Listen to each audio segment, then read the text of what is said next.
Halo mamen-mamenku semua ya, apa kabar kalian semua men? Ya seperti biasa doaku tuh men selalu menyertai kalian men. Dimanapun kalian berada tuh aku pasti doakan kalian tuh baik-baik aja, sehat walafiat. Yang lagi ngelakukan aktivitas apapun, mudah-mudahan aktivitasnya berjalan dengan baik dan lancar. Kembali lagi di channel aku men. Seperti biasa aku akan coba review 4 pertandingan dari seluruh pelosok penjuru dunia men, sampai kapanpun. Dengan catatan itu kita semua panjang umur ya men, amin amin kan men. Untuk video aku kali ini aku coba review dari 4 pertandingan men, 2 pertandingan yang sama dari satu liga tapi beda divisi, satu liga Portugal, liga Spanyol dan liga Jerman. Next, tanpa ulur waktu kita langsung intip statistik pertandingan yang pertama dari lanjutan liga Jerman tapi divisi 2 men, ataupun Bundesliga yang kedua ya men. Ada Paderborn bertemu dengan Schalke. Untuk ringkasan pemain yang cedera ataupun akumulasi kartu di sini nggak ada men. Jadi kedua klub ini full team men, ataupun nggak terdaftar namanya karena liga divisi 2-nya men. Kita lanjut ke peringkat atau klasemen sementara. Pertarungan papan bawah terjadi antara Paderborn dan Schalke. Paderborn di posisi 7 sebagai tim tuan rumah dengan mengumpulkan 8 poin. Schalke membuntuti di bawahnya posisi 16 maksud aku men. Paderborn 15, Schalke 16 maksud aku men, bukan Paderborn 5 gitu men, 15 men. Schalke posisi 16, 7 poin, 7 pertandingan 7 poin men. Ini sepertinya sengit men ya pertarungan papan bawah men. Next kita lanjut ke head to head dan 5 pertandingan masing-masing ya. Paderborn 5 pertandingan terakhir 2 menang, 1 imbang, 2 kali menghasilkan menderita kekalahan men.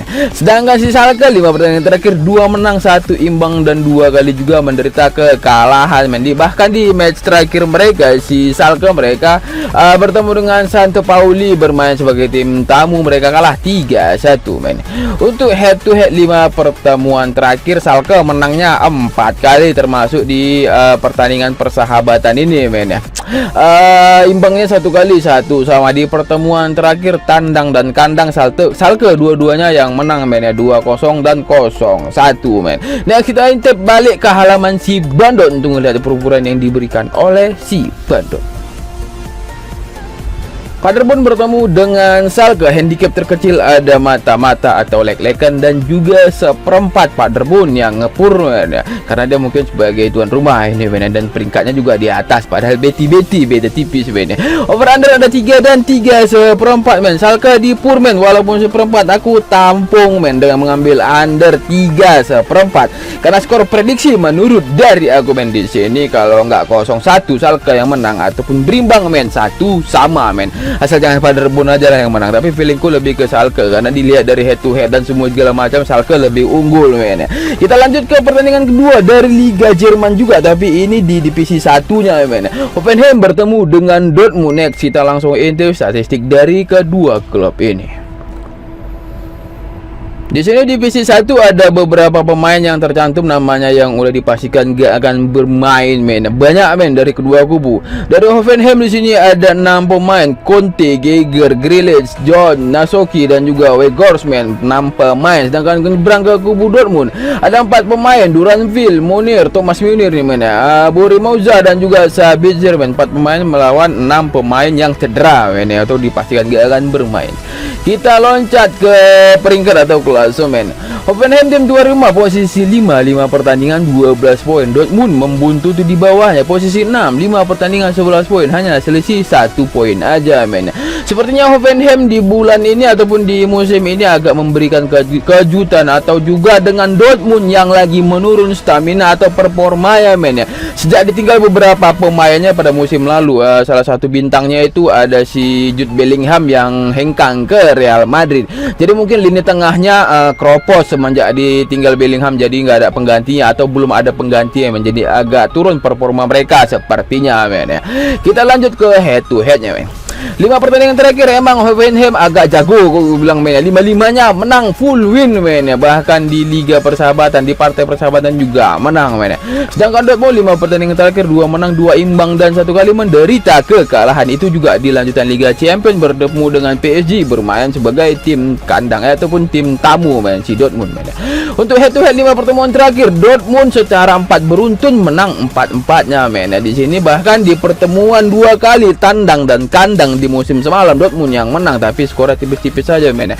0-1 dan 1-0 men. Sekarang beda musim men ya, beda juga pemainnya men ya. Nah, kita balik ke halaman si Bandot untuk melihat pur-puran yang diberikan oleh si Bandot. Hoffenheim bertemu dengan Dortmund. Handicap terkecil di sini ada lek-lekan atau mata-mata, ada 1/4 dan setengah men. Dortmund semua yang ngepur men. Untuk over under di sini terkecilnya ada 3/4, 3,5 dan 3/4 men. Di sini ada pur setengah untuk Hoffenheim men. Aku di sini tampung men ataupun nahan Hoffenheim di pur setengah men dengan mengambil under 3,5 men karena skor prediksi menurut dari aku di sini 1-0 atau mungkin ya 1 sama men ya. Berimbang men ya. Berat untuk Dortmund, aku rasa dia tuh menang di pertandingan atau di musim kali ini men. Musim semalam yang bahkan pemain bintangnya belum pada bercabutan aja mereka cuma menang tipis-tipis men, 1-0, 0-1. Apalagi di musim sekarang udah banyak pemain bintangnya yang cabut men, dan ini sekarang bermain di kandang Hoffenheim apalagi dia di pur. Jadinya aku tampung men ya. Itu saranku, itu prediksiku men ya. Tetap utamakan feeling menku masing-masing men. Kita lanjut ke pertandingan ketiga. Di sini ada big match dari lanjutan Liga Portugal. Sang jawara Portugal ini dua-duanya nih men ya. Benfica bertemu dengan Porto. Next langsung kita intip statistik dari kedua klub ini. Catatan pemain dari kubu Benfica di sini nihil atau kosong atau full team ini, bisa dibilang ini full team, gak ada cedera dan akumulasi kartu.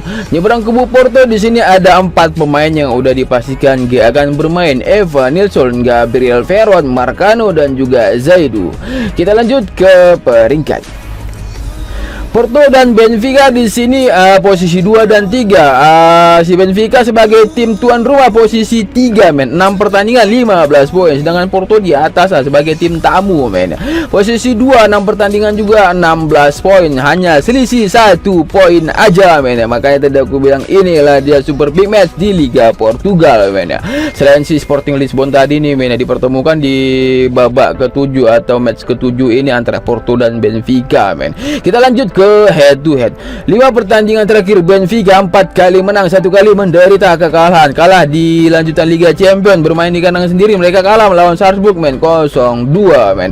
Sedangkan untuk Porto 5 pertandingan terakhir 4 kali menang, 1 kali imbang men. Di pertemuan Liga Champions itu mereka menjamu ataupun sebagai tim tamu, sebagai tim tamu melawan si Shakhtar Donetsk men. Mereka menang 1-3.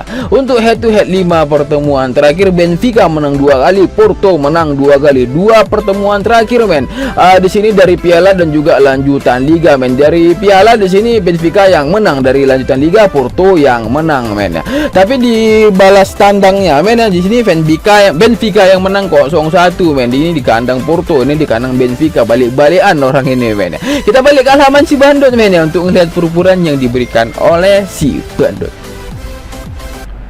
Benfica bertemu dengan Porto. Handicap terkecil ada 1/4 dan setengah, keunggulan tim tuan rumah udah jelas Benfica.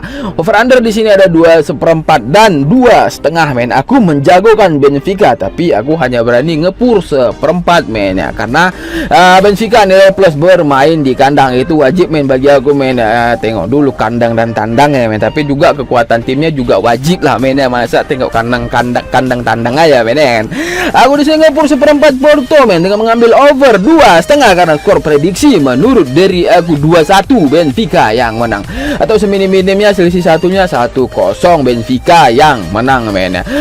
Banting arah lawan arus lawan semuanya men, boleh lah men, bukan banting arah, banting setir lawan arus lawan arah, bebas men. Itu udah jelas, itu udah pasti hak kalian, pilihan kelak kalian men ya. Aku di sini hanya memberikan saran, prediksi semua segala macam lah men. Tetaplah itu kata hati kalian yang kalian ikuti men ya. Dan sekali lagi aku ingatkan, tetap pantau odds kita nih semua nih men ya, sampai pertandingan berlangsung, karena ini semua nanti udah pasti akan berubah men ya. Dengan seiring berjalannya waktu sampai pertandingan berlangsung nanti men, ini semua akan berubah men ya. Handicap, over under dan juga oddsnya pasti berubah. Kita lanjut ke pertandingan terakhir atau pertandingan keempat lanjutan Liga Spanyol. Barcelona bertemu dengan Sevilla. Next, langsung kita intip statistik dari kedua klub ini. Kubu Barcelona ada dua pemain yang udah dipastikan gak akan bermain, Pedri dan juga Frenkie de Jong. Sedangkan kubu Sevilla juga ada dua pemain, Marcus Diaz dan juga Alexander Vargas, dua pemain yang udah dipastikan gak akan bermain. Sedangkan Marcao, Nianzo dan juga Torres, tiga pemain yang masih dipertanyakan dari kubu Sevilla. Kita nyebrang ke peringkat. Barcelona bawah posisi 3 men, 7 pertandingan 17 poin men. Sedangkan Sevilla posisi papan tengah men, posisi 12 6 pertandingan 7 poin men. Sepertinya Sevilla agak terseok-seok di hampir bisa dibilang seperempat musim ini men ya. Karena udah jelang 6 sampai 7 pertandingan dia masih duduk di sini, harusnya dia tuh masuk ke 10 besar men ya. Kita lanjut ke head to head. Barca di posisi Barca di 5 pertandingan terakhir 4 kali menang beruntun, tapi di pertandingan terakhir mereka bermain imbang melawan Mallorca 2 sama. Sedangkan Sevilla 5 pertandingan terakhir 2 menang, 2 imbang dan 1 kali menderita kekalahan. Sedangkan untuk head to head 5 pertemuan terakhir Barca menangnya 4 kali men. Bahkan di 3 pertemuan terakhir beruntun Barca yang menang 3-0, 3-0 dan 1-0. Kita balik ke halaman si Bandot untuk melihat perpuluhan yang diberikan oleh si Bandot. Barca bertemu dengan Sevilla. Handicap terkecil di sini ada 1/4, 1/2 dan juga 1/3/4. Over under terkecil di sini ada 3/4, ada 3/4 dan 3/5 men. Ya udah jelas Barcelona men ya, walaupun pure di atas 1 semua. Aku ambil di antara 3 handicap ini aku ambil pur 1/5 men dengan mengambil over 3/4 men. Karena skor prediksi menurut dari aku sesuai dengan head to head 3-0 atau 3-1 Barcelona yang menang.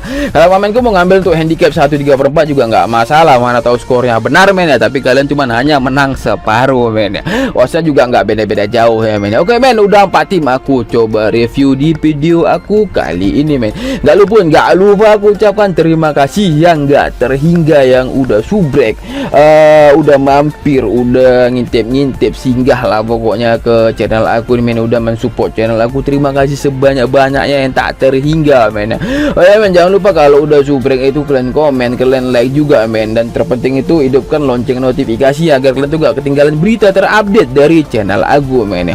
Yang untuk kalian mau bergabung ke grup WhatsApp, sekali lagi aku ingatkan gratis tanpa dipungut biaya sepeser pun.